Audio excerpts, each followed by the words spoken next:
In this video, I'm going to show you how to calculate quartiles in Excel and how to find z-scores. So to start off with, I'm going to sort my data in numerical order, just to have it nice and organized, and this is the same chapter 2 data that we've been working with. And what we're going to do with quartiles is sort our data into 4 equally sized chunks. So the way we do this in Excel is we start by creating a column with 0, 1, 2, 3, and 4. And these numerical labels are very important for Excel. Beside it, I'm going to put, verbal labels in, and that's just for us. So Q0 represents our minimum. Q1 is our first quartile. Q2 is the second quartile, or our median. Q3 is our third quartile. And then Q4 is our fourth quartile, or our maximum. And again, the word labels are just for us, but you do need the numbers for Excel. So then we're going to go up to Function Wizard, and we should be in Statistical. If you're not, go ahead and click on it. And we're going to go down to the Qs. We want to pick the quartile.inc function. Then where it says Array, I'm going to highlight all of my data. And then this is very important, you need to hit the F4 button. And on my laptop, I actually have to put function F4 to get to F4. So you might have to hit an extra button or so on your computer. But what this is going to do is it's going to anchor or lock in those cells, because we're going to be dragging down, but we don't want our data to change. We want Excel to always reference the exact same set of data. We don't want it to start looking other places. And so you've got to anchor in those cells. And the number one mistake I see students make on this part is not hitting their F4 to anchor in the cells. And you know you've done it correctly if there are dollar signs that pop up in that column. So then for quart, what we're going to do is cell reference the 0. And when we hit OK, what Excel's going to do is it's calculating the 0th quartile, saying our minimum is 59. Then if we hover over the right-hand corner and drag that down, it's going to change it so it has the same data, and now it's referencing Q1 to get our first quartile. And then same data, referencing the 2 to get our median or second quartile, and so on. So it's saying that from 0 to 135, so it's going to be somewhere in between here. There's an even number of data points, so it's finding the median by averaging the 2 middle ones and finding the middle value. So all those are in our first quartile, and then from here to somewhere in the 200s is our second, and then to 265 is our third, and then the top part is our last quartile. So that's separating it into 4 equal-sized chunks. One thing I want to show you right quick is that there is a slight difference between the way your book does quartiles and the way Excel does it. So I'm on sheet 2, and this is not pre-typed in for you, so you might need to go ahead and type it in. But this is the data from your PowerPoint notes. And so let's find the quartiles in this data. So again, I've got to put the 0, 1, 2, 3, 4 in, and I'm not going to put the words in. We know that the 0 is the minimum and so on. You can if you want to, but just for time, I'm going to go straight to calculating our quartiles. So just like I showed you, we're going to go down to Quartile Inc., highlight your data, then hit F4 to lock in those cells, and then cell reference the 0, and then drag it down. And if you notice, these numbers are actually a little bit different than the numbers that you got back in your PowerPoint. And what's happening here is, let's see, we have 15 data points, so the middle would be exactly the 8, I believe. So I'm going to just highlight this, saying that that's our middle. So above it we have 7. We have 7 above it, and 7 below it. So this 18, that is our median. And we saw that Q2, 18. So that's the same. And if you notice with your book, the minimum is the same and the maximum is the same. So those 3 values are the same whether you do it the book's method or doing Excel's method. What's different is that what your book does is it finds Q2 by looking at everything below the median.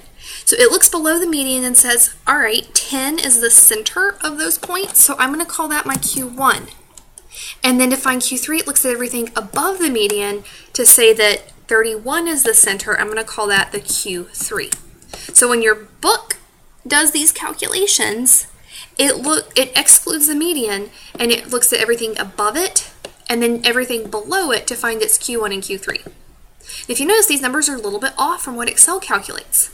What Excel does is it includes the median when it does the calculation. So the 10 and the 11 are actually sharing the middle, and then it averages them to get the 10.5. And then similarly, to find the Q3, it includes the median, and the 20 and 31 are sharing the middle, and if you average those, you get the 25.5. And I have honestly looked at a bunch of different resources, and about half of them do it the way your book does it, and about half of them do it the way Excel does it. I can't find one definitive source that says this is the right way. So y'all are welcome to do it either way, depending on what your preference is, and I will count them both correct, whether you're including or excluding the median to find your Q1 and your Q3. When you're doing your MyStatLab homework, you've got to do it the book's way. It doesn't see Excel as correct, so you'll have to do it more by hand, where you're finding the top half and finding the median of the top half, and then the bottom half and finding the median of the bottom half. But again, on a test or a project, I will accept either answer, and I'll actually have both answers on my answer key. All right, so that's finding quartiles. The other thing we need to look at are z-scores. And the formula for a z-score, it's your point, your x minus your mean divided by sigma, which is your standard deviation. So in order to find z-scores, we need to know what our mu and our sigma are.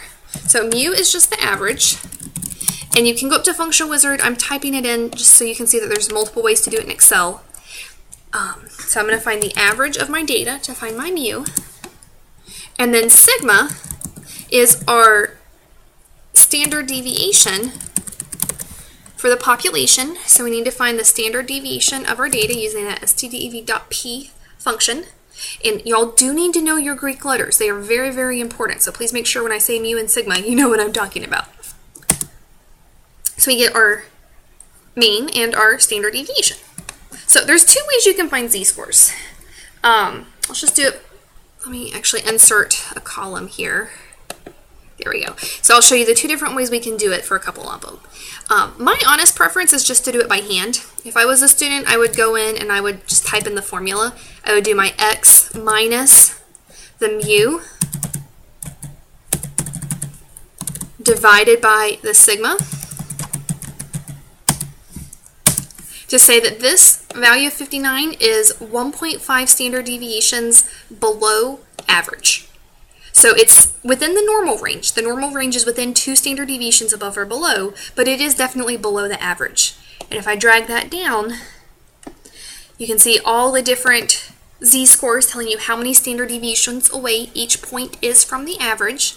And let's see, the average was 210. So the closer we get to 210, the closer our z-scores are to 0. And the further away we go, the bigger the z-scores are, saying they're further away from the mean. And we see this 450 here. It is a large outlier. It's over 2 standard deviations away from the mean, which means it's unusual. Anything that's further away than 2 standard deviations is considered to be an unusual data point. So that's the way I typically do it. That formula is pretty simple. I just type it in. The other way is using the standardize function, and you are welcome to do it either way. You can type it in or you can use standardize. It really doesn't matter. To do standardize, you would go up to Function Wizard and then go down to the standardize function. There it is. I'm going to cell reference my x, and then I'm typing in my mean and my standard deviation because, again, these numbers aren't changing, and I don't want Excel when I start dragging. Oh, what did I do? I think I hit enter too soon. I don't want Excel to start referencing other stuff. You could hit F4 and anchor in those cells if you wanted to as well. It doesn't matter. But you see, when I do it using the standardize function, I get the exact same numbers. And again, it really doesn't matter. Whichever one is your preference is fine as long as you can calculate the z-scores.